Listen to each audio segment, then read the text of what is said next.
ছাত্রদের আঘাত করার জন্য লাঠি নিয়ে আসতেছে, দেশীয় অঞ্চলে আমাদেরকে আঘাত করার চেষ্টা করবে, তাদেরকে প্রতিহত করার জন্য আমরা সর্বসাধারণ সকল প্রকার ভূমিকা পালন করব।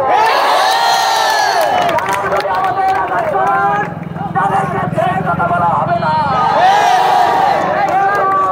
আমাদের বিষয় করেছেন, আমাদের নিরাপত্তা তাদের হাতে।